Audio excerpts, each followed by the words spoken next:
नाशिकमध्ये पुन्हा एकदा जोरदार पावसाने हजेरी लावली आहे। गंगापूर धरणाच्या पाणलोट क्षेत्रामध्ये पावसाची संततधार सुरू असल्यामुळे गोदापात्रामध्ये मोठ्या प्रमाणात विसर्ग सुरू आहे। त्यामुळे रामकुंड परिसरामध्ये पाण्याच्या पातळीत झपाट्याने वाढ झाली आहे। पुराचं मापक म्हणून ओळखल्या जाणाऱ्या दुतोंड्या मारुतीच्या छातीपर्यंत पाणी आलंय। दरम्यान याचा आढावा घेतलाय आमचे प्रतिनिधी प्रांजल कुलकर्णी यांनी।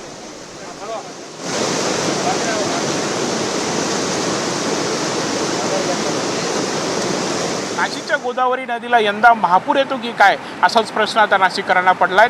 कारण गेल्या काही दिवसातलं चित्र जर बघितलं तर यंदा नाशिकमध्ये पाऊस हा चांगला कोसळतोय।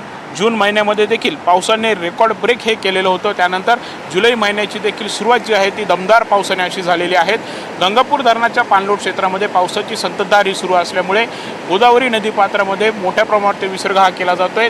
सुरुवातीला आपण जर बघितलं तर काही दिवसांपूर्वी 500 क्युसेकने पाणी हे गोदापात्रात झेपावत होतं, मात्र त्यानंतर टप्प्याटप्प्याने यात वाढ ही केली जाते। आज देखील आपण बघितलं तर सकाळी 11 वाजता 6300 क्युसेकहून अधिक पाणी हे गोदापात्रात ते सोडण्यात आलेलं आहे। आणि यामुळे आपण समोरील ही जर दृश्य बघितली तर पंचवटी परिसरामध्ये रामकुंड परिसर असेल तो पाण्याखाली गेलेला आहे। समोर पुराचं मापक म्हणून ओळख असलेल्या दुतोंड्या मारुतीच्या छातीपर्यंत पाणी आलेलं आहे। सिद्धपात्रेश्वर मंदिर असेल यासोबतच यशवंतराव महाराज पटांगणाला देखील पाण्याने वेढा हा घातलेला आहे।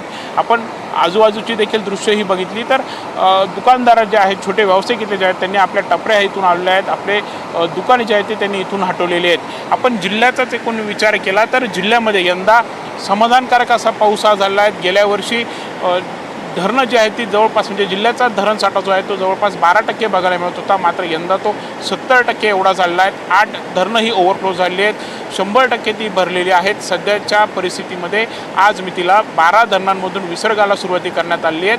विशेष म्हणजे दारणा आणि गंगापूर धरणातून जे काही पाणी सोडलं जातं ते पुढे नांदूर मध्यमेश्वर बंधाऱ्याला जाऊन मिळत असतं आणि तिथून पुढे त्याचा प्रवास हा जायकवाडीच्या दिशेने होत असतो। त्यामुळे यंदा जायकवाडीमध्ये देखील मोठ्या प्रमाणावरती पाण्याची आवक ही होत असल्यामुळे मराठवाड्याला देखील चांगला दिलासा हा मिळालेला आहे।